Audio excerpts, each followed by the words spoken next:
Make It Right, the manufacturing podcast. Are you working and living within your theme?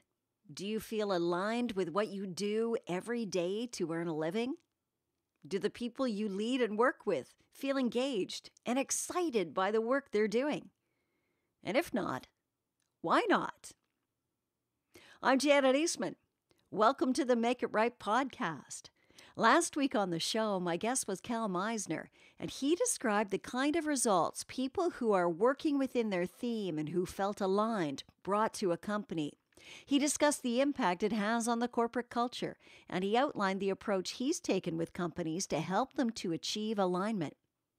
It takes a bit of twisting and turning, but with companies and leaders that do it, they gain the business advantage of a truly engaged team. This week on Make It Right, we continue our conversation on the hows and whys of getting people into the right roles so they can do the work they're truly excited about. What you're describing to me is it's a bit like having a Rubik's Cube. You're trying to twist things around so that you can find those matches for people. And it is a great big puzzle when you have, well, a small company or even a large company trying to find those things that people align with. So here's my next question for you. What do you say to business leaders who say they can't be creating jobs to make people happy at work?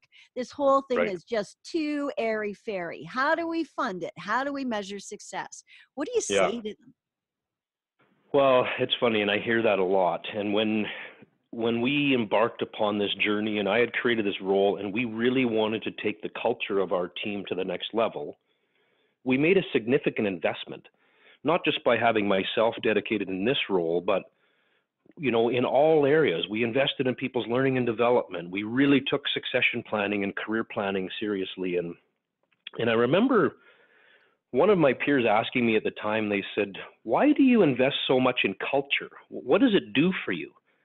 And my response was very simple. I said, it does everything for us, right? If we've got the right people in the right roles doing work that they're excited about, you can solve any business challenge. Like whether you're having customer service issues, whether there's financial challenges, it's your culture and your people that you typically get you through that, right? And again, if you've got people where you have taken the time to align them to work they're excited about, in my experience, they will go to the ends of the earth for you, right? So I would suggest it's not airy-fairy by any means. It's and to your other question, like how do you measure it? This can be the challenge sometimes, but what we have done is I've created what I call a people and culture scorecard.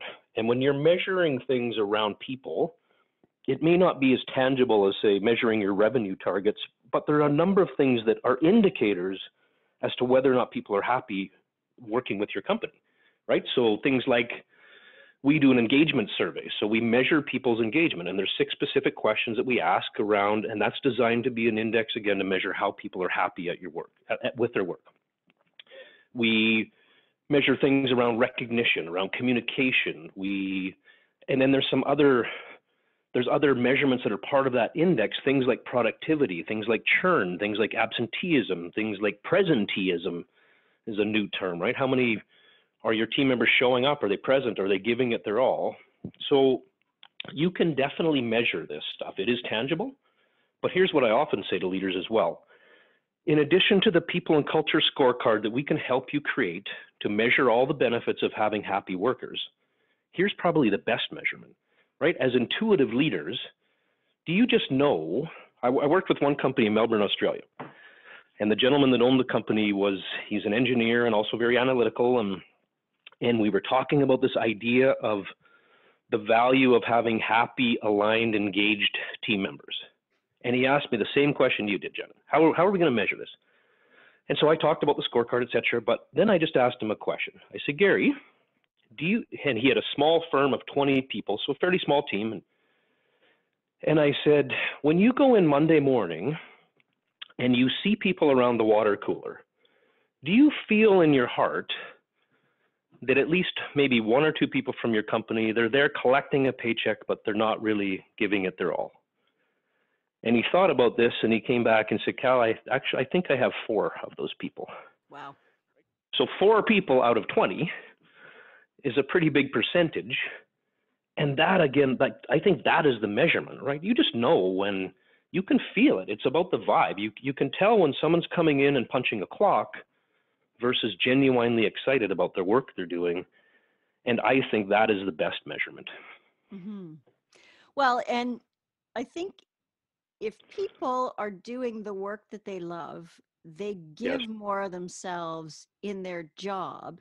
And if you look at it from a business perspective, Yep. if you have to let someone go because they're not happy in their job and they're not really getting the job done to the way you would like, the standard that you would like, you have a Yep. choice. You can get rid of them and then spend how many thousands of dollars and months trying to Yep. find somebody to fill their shoes, only to find that maybe that person took the job too because they liked the salary.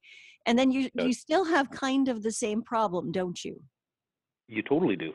And the cost, the, one of the biggest benefits of having happy employees is retention, like I mentioned, or reducing Mm-hmm. churn. Mm-hmm. And, there's estimates by HR organizations in Canada that it costs roughly $100,000 to replace an employee.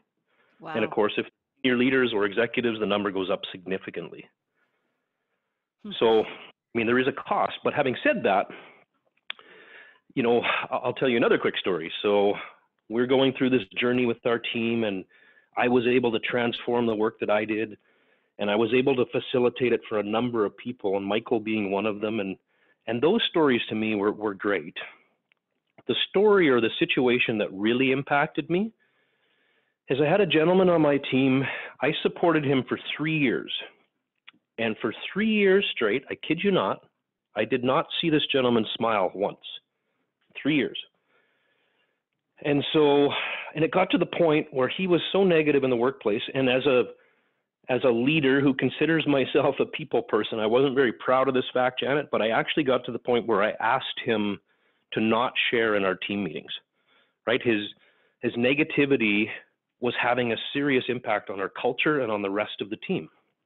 And so after having 4 months of these, what I call alignment conversations, we sat down, and his name is Tim, and I said, Tim, I really feel like as your leader, I'm failing you here. Like I'm trying desperately to find you something that you're even semi-excited about, and I just don't know what that is. So what are we going to do? And this was interesting. He said to me, Cal, well, after 4 months of these conversations, and thank you, I realized there's nothing left here for me. And Tim had actually been with the company 32 years. He was eligible to retire. And I think what he needed is permission almost to move on to the next chapter. Mm-hmm. And he needed these kind of conversations to get clarity on what he wanted to do. So he said to me, "Yep, there's nothing left for me here. I've decided to leave." And I said, "No problem. I will do my best to help make that transition as smooth as possible for you." And so we did that, and we had a retirement luncheon for Tim. So I've got my entire team together at this small restaurant in downtown Vancouver, and we're waiting for Tim to show up. This gentleman walks through the door. He looks like he's 10 years younger, and he's got a grin from ear to ear on his face. And again, it just hit me like a thunderbolt. I thought, wow, like, my story, again, I thought was inspiring, and Michael's story, but when I looked at Tim and I don't want to be over dramatic here, but I feel like I helped save Tim's life, right? Here's a guy that was going every day, drudging into the office and gone from totally unhappy, I haven't seen him smile for 3 years, to looking like an entirely different person. And what I realized at that particular point in time is this by far, again, I think as leaders, we are obligated to help people ensure they're happy with their work. And in the case of Tim, help him figure out that wasn't within our organization. He needed to move on to his own chapter. So it was important, I think, for him as an individual. It was important, and I hate to say this as well, but it was important to me because I didn't have to deal with the negativity any longer. Mm-hmm. But the biggest benefit, Janet, was for everyone else on the team, right? When you think about your culture, there's going to be people that just don't fit. And as leaders, that's kind of scary, I think, to admit sometimes, that maybe that's, I ask another question, and it's a little bit of perhaps a harsh question, but when I'm working with leaders, say, think about the people on your team and ask one simple question: is the team better off with that individual or without? And again, that's kind of a harsh question, Mm-hmm. but often, or I shouldn't say often, there are cases where the team is better off without that individual. And again, in this situation, it was a win-win-win for everybody involved. So, Mm-hmm. When you look at business today, and I mean, I guess yep, it happens all the time, and it's happened for centuries. But right now, we have a lot of people who are nearing retirement age. They're a lot like Tim. They're like, I'm just going to hang in there till the pension kicks in, or whatever. They're totally disengaged. They can't find their passion. They don't want to be there anymore. And then we have millennials who are coming up who, to me, seem to want something different from work. They want yep, meaningful work. They want to be doing something that's good. Yeah, they want that thing that lights them up. So we have to be changing our business cultures if we want to benefit from the millennials' contribution. But we also have to figure out how to keep those people who we might, unlike Tim, not have to see to the door, but might be able to say, here, why don't you just do this for the next 3 years to retirement, and we'll get all of that, yep, experience and knowledge you have, and still have that within the company. How do you bring that totally. all together? Well, and I think it goes back to something we discussed earlier, and that is really understanding what motivates individuals, right? Every team member is an individual, and you're right. Like, so someone who's maybe in the latter part of their career, what I have found often, the theme or the passion or the thing that they want to contribute is around legacy, right? So what excites them is often just sharing their expertise and being a mentor and helping other people, that are maybe starting out their careers, so they can share that knowledge. So often that excites people. And then to your other point about millennials, and I just love millennials to pieces. And it's funny, I've read so many articles about millennials and this generation of entitlement, and you're right. They want good pay, stability, benefits, contribution. They want it all, and work that's fulfilling. And there's a lot of people that look down upon that. I say, good on them, right? Who doesn't want to Yeah. be happier in life and happier with your work? Like, I just think it's fantastic. Now, of course, the key, I think, is marrying those passions and fulfilling work with needs of a business, right? That's the key part. Like, we have to do that. We're in business for a reason. But again, I applaud someone who is not going to settle and who really wants to be fulfilled in their work. Because again, as a leader, I'm going to reap the benefit of that as well. And so are our customers. So I say, bring it on, do more of that. Mm-hmm. You have a tool in your book that you talk about. It's called the People Plan. So just Yes. explain, what it is, who it's for, why it's important, and why and how it works. Sure. Well, what I found, and again, this is just from years of experience leading my own teams and then working with other companies and leaders, is many of us have a sales plan, a marketing plan, a business plan, an emergency ops plan, but we don't have a people plan. And when I ask most business leaders and owners if they have a people plan, they look at me like I have three heads. I say, what is a people plan? And so we also hear often this mantra, and in some cases it's very cliche, but our people are our greatest asset. And I truly do believe that. Like I mentioned earlier, I think any challenge we're experiencing in our business, the way through that challenge is typically by having the right people in the right roles that are going to get you there. But what is our plan to intentionally support the people that work for us, right? So this idea of alignment, when you think about culture, workplace happiness, or whatever term we want to give it, I think alignment is 85% of the equation, just having people excited about their work. But once you have the right people in the right roles, how do you, as a leader, not become complacent, right? How do you ensure? The other thing is, some leaders are very people-focused just naturally, and some are not. And that's okay, because again, we all have our theme and our strengths. But how do we consistently support our people and give them the things that they need to grow and flourish? So in our people plan structure, we have a framework with 6 pillars, and it's really what I believe are the 6 pillars required to support a great team. So things like communication, recognition, health and wellness. And when you have this more strategic view of how you support your team, then what I found is you just deliver exceptional results by doing that, right? Often, many businesses I've been involved with, the operational fire of the day takes precedence over meeting with your team. Or, for example, if leaders have scheduled one-on-one conversations with their people and a big customer issue comes up or some operational issue comes up, often the first thing to get rescheduled is that one-on-one. And so what I'm really passionate about is say, how do you have a framework in place that's going to ensure that you're consistently focused on your people and giving them the support that they need? So, Okay, so that's the people plan.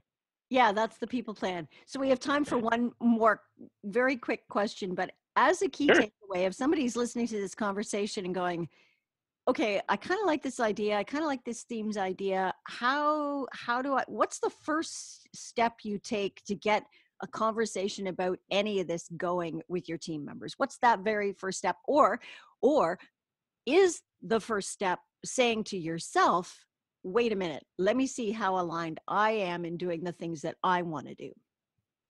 So that trickle down is there, right? Yeah, it's a great question, and I would agree. It has to start with us as leaders, right? If you're not excited about the work that you're doing, how can you possibly facilitate this idea of alignment for someone else, right? It's incongruent.